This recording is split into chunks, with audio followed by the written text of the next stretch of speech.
I got sent a vampire script written by Alan Ball for HBO, and I was like, this sounds like the dream job. I'm a, long-standing little goth girl that I've always wanted to be a vampire. And they're like, no, you're going to be the blonde waitress. To which I was kind of like, are you shitting me? That's got to be a mistake. So I had my manager triple check. Several auditions later, they seemed to think that apparently blonde was a state of mind, and there's nothing a good spray tan can't fix.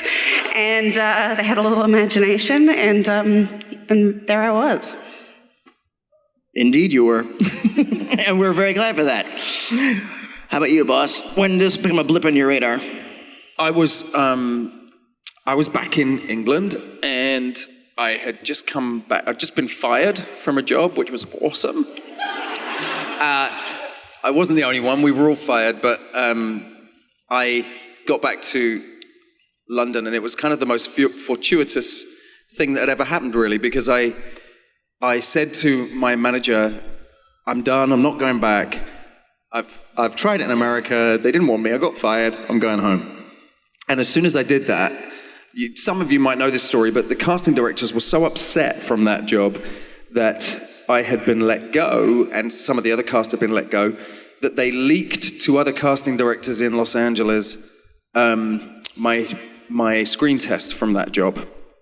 And suddenly, I was getting all these offers to come back to America, and it was madness. But I had decided I wasn't coming.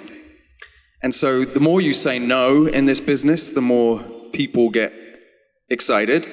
And the more you say no, the more they get excited. Until finally, my manager called up and said, look, there is this thing, Alan Ball, please, if you do one thing, please just look at this. And I said to her, I'm not going to do it. And she said, well, read this one and I won't make you read anything else this year. And I read it, loved it, put it on tape the next morning, and literally, and this is in London, and literally like 24 hours later, was screen testing with me. I was screen testing next to her in LA.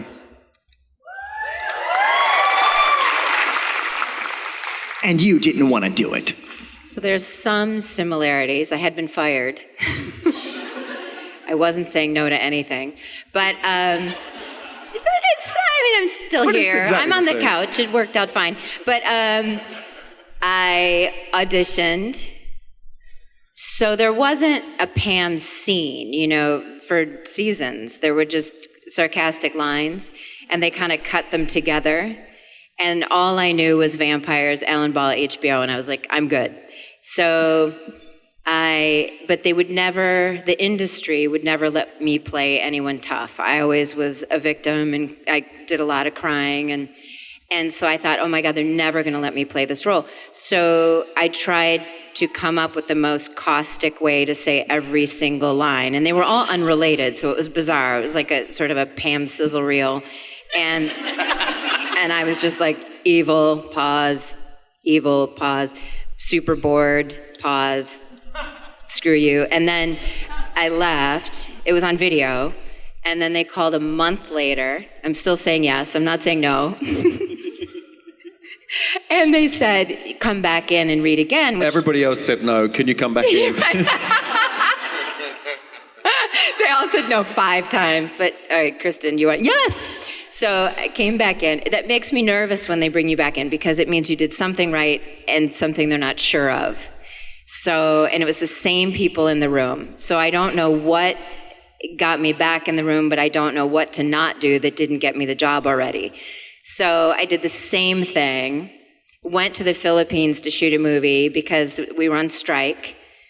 And this is right they had shot 3 episodes already. And then they were held up by the strike. So I'm in the Philippines doing God knows what, because it's the only place I can work on the planet. And I'm having a ball in this amazing hotel. And then, I get this text that I got True Blood. And I was like, it had been a month. So I go, wait, what was that one?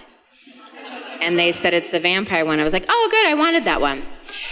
But I wasn't a series regular yet. So to me, it was a guest star. And then I flew straight in, Fang fitting. And then we went to Fangtasia.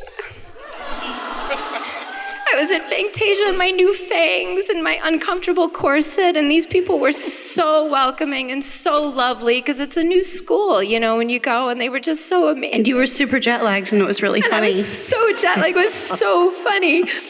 It was a bonding moment, I'll tell you. We were doing this crazy scene in an alley. We had to fly.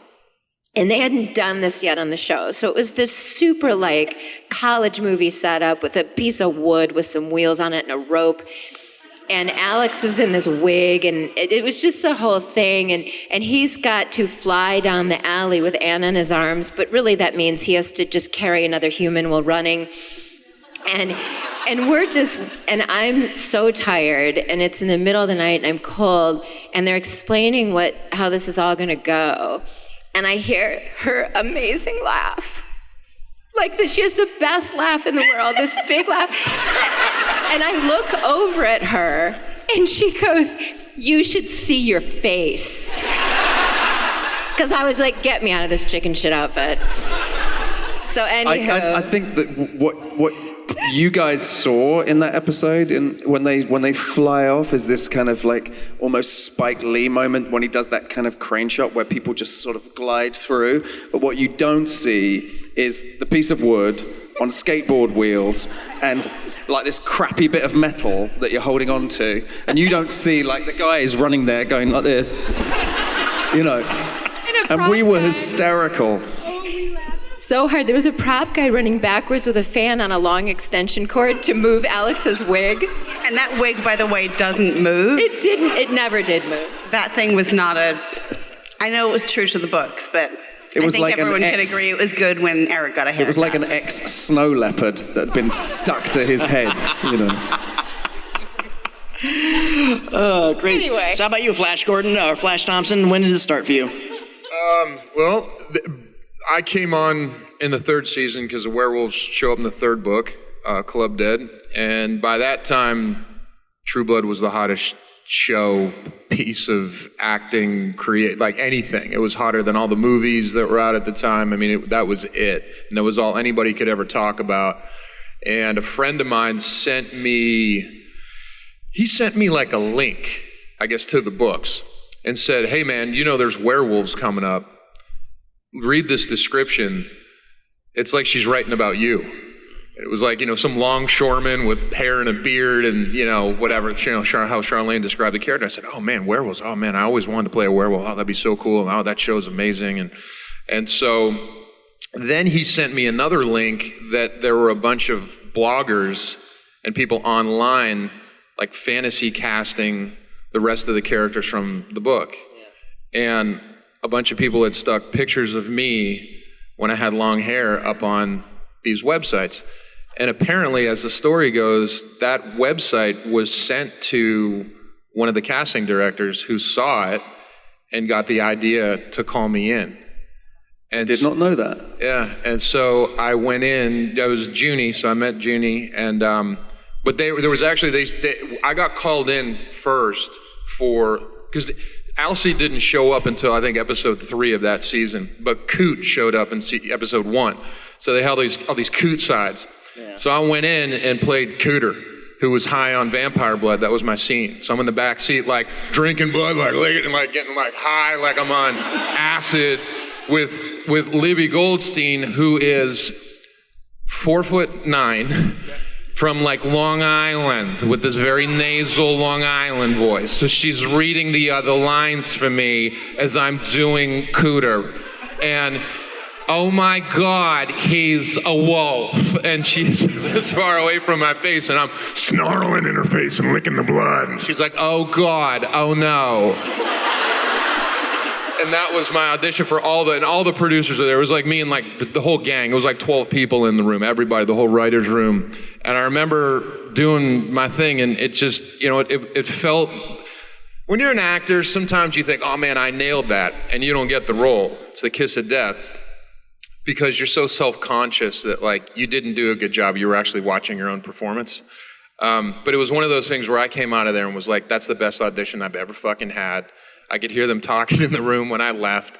And Alan He's good, yeah, all right, that was good. Alan said he stuck my picture up on the wall my headshot after I walked out and said, "We knew you were Alcide from day one. You weren't Coot." They called me back and said, "You're not Cooter. We want you to come back and read with Anna." And I said, "Okay, well, when can I read with her?" "Oh, we're going to read you next month. She's working somewhere." And I said, "Well, I don't have till next month. I got offered this other job." And they said, "Oh, okay, well, why don't you come back in 2 days and read with us?" And I did. And I remember pulling up to I lived in this guest house at the time in like Valley Village, and I pulled up in my car into the driveway, and the phone rang, and it was my agent, and they said, "Hey, please hold, we have your agents and your managers on the phone, and whenever they call you and say everybody's on the phone, it means it's either bad or good news. It's really bad or really good."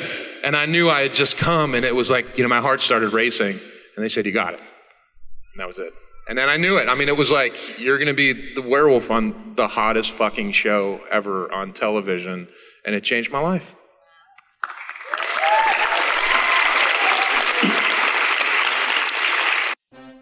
Thanks for watching all the way to the end. You can subscribe here to subscribe to the channel. There's more videos off to the left. Mr. J says, don't forget to ring that bell button for more notifications.